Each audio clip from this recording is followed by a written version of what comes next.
सुनिए, श्रीमद् भगवद गीता अध्याय 2। आज हम श्लोक 42, 43 और 44 तीनों एक साथ ही दिए हुए हैं, लेते हैं। इसमें कृष्ण कहते हैं कि हे अर्जुन, अल्प बुद्धि वाले जन जो भोगों में ही तन्मय हैं, जो कर्म फल के प्रशंसक वेद वाक्यों में ही प्रीति रखते हैं, जिनकी बुद्धि में स्वर्ग ही परम प्राप्य वस्तु है और जो स्वर्ग से बढ़कर दूसरी कोई वस्तु है ही नहीं, ऐसा कहने वाले हैं, वे अविवेकी जन इस प्रकार की पुष्पित अर्थात दिखने व सुनने में शोभायुक्त मधुर वाणी को ही कहा करते हैं, जो वाणी जन्म रूप कर्म फल देने वाली एवं भोग तथा ऐश्वर्य की प्राप्ति के लिए नाना प्रकार की बहुत सारी क्रियाओं का अर्थात कर्म कांड का वर्णन करने वाली है। उस वाणी द्वारा जिनका चित्त हर लिया गया है, जो भोग व ऐश्वर्य में ही अत्यंत आसक्त हैं, उन पुरुषों को माने उन चेतनाओं की परमात्मा में निश्चयात्मिका बुद्धि नहीं होती।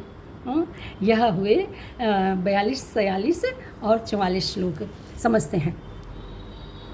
पिछले श्लोकों में श्रीमद् भगवद गीता के पिछले जो श्लोक हैं उसमें श्री कृष्ण ने कहा कि जो सकामी होते हैं, जो सकामी कर्म करने वाले होते हैं, उनकी निश्चयात्मिका बुद्धि नहीं होती। यहाँ उसी बात को आगे बढ़ाते हुए वे सीधी चोट कर रहे हैं कि हमारे लोक धर्म व लोक व्यवहार में हमारी मान्यताओं और धारणाओं पर सीधी हमारे विचारों पर भी उन्होंने सीधी चोट कर दी कि हम क्या क्या मान करके, याद रखिएगा, मान करके, जान करके नहीं, सिर्फ मान करके ही जीवन पूरा गुजार देते हैं। और कृष्ण यहाँ स्पष्ट कर रहे हैं इन तीनों श्लोकों में कि कभी इसे हम समझने की या जिज्ञासा भी कहाँ करते हैं इसे समझने के लिए इन श्लोकों को। और कई बार समझ भी लिया तो फिर हम कहते फिरते हैं कि संसार तो माया है, ऐसा ही होता है, क्योंकि अहंकार को क्विक रिजल्ट चाहिए। श्लोकों को समझने के बाद क्विक रिजल्ट नहीं मिलते, वहाँ अहंकार खुद मर जाता है। ठीक है, तो बस यही है, यही सारी मेहनत नहीं करनी है, यही गड़बड़ हो जाती है। ठीक है, तो आगे यदि हम अपने आसपास और स्वयं का ही आसपास निरीक्षण करें और स्वयं का ही अवलोकन करें तो पाएंगे कि मधुर वाणी, शोभा, भव्यता, ऊंचे ऊंचे भव्य विशाल शिवालय, देवालय, मंदिर, मस्जिद, गुरुद्वारे और वहाँ पर स्थापित व सीमित कर दिए गए ईश्वर। ज़रा सोचिए, क्या ईश्वर कभी सीमा में बंध सकते हैं? वे तेरे भगवान या मेरे भगवान हो सकते हैं, वे तो हमें बंधन मुक्त करते हैं, वो क्या सीमाओं में बंध कर रह सकते हैं? लेकिन हमने उनको विभाजित कर दिया है। अब यही संकुचितता वाली मानसिक अवस्था है, निशानी है, मेंटलिटी ऐसी ही है। गहराई ज्ञान व विवेक की, स्थिर बुद्धि की कमी है। यही कामनाओं की पूर्ति तथा सुख ऐश्वर्य की प्राप्ति के द्वार है।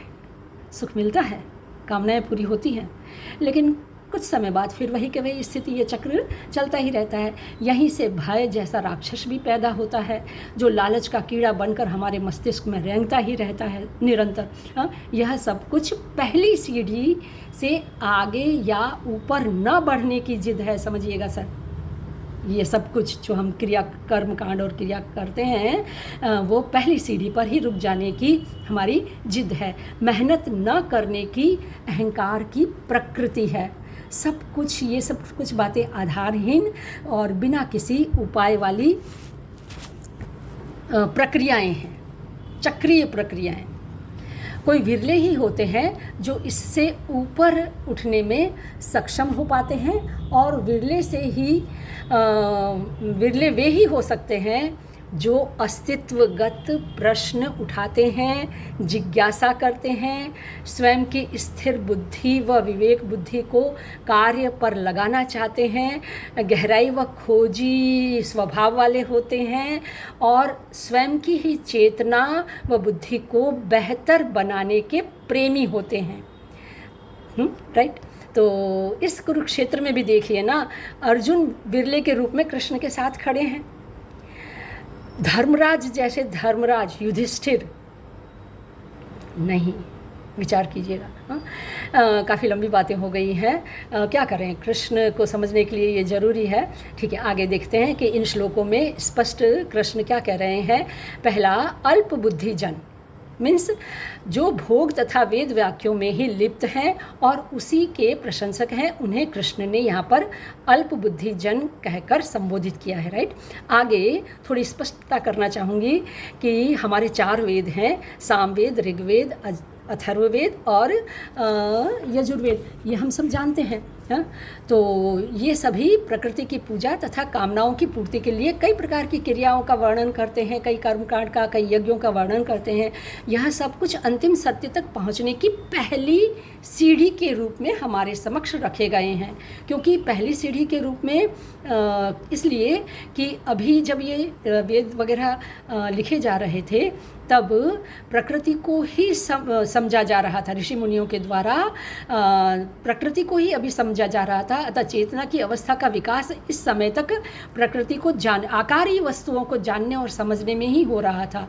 इसके पश्चात अधिक खोजी बनकर हमारे उन्हीं ऋषि मुनियों ने वेदांत की, उपनिषद की और ब्रह्म सूत्र की रचना की और यहाँ उन्होंने महत्व दिया आकार से कहीं अधिक निराकार सत्ता को, आकार को चलाने वाली निराकार सत्ता को महत्व दिया, सत्य को, अंतिम सत्य को, ज्ञान को, आत्मा और परमात्मा को महत्व दिया गया है।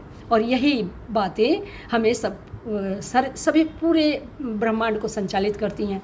हाँ, और हम सब यही जानते हैं कि भगवद गीता भी वेदांत का ही एक भाग है।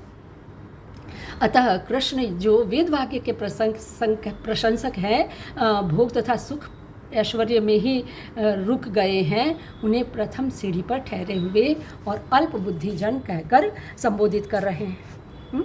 कृष्ण इससे ऊपर का मार्ग दिखा रहे हैं जो अंतिम सत्य माने ज्ञान मार्ग की ओर जाता है, समझ तथा विवेक की तरफ हमें ले जाता है।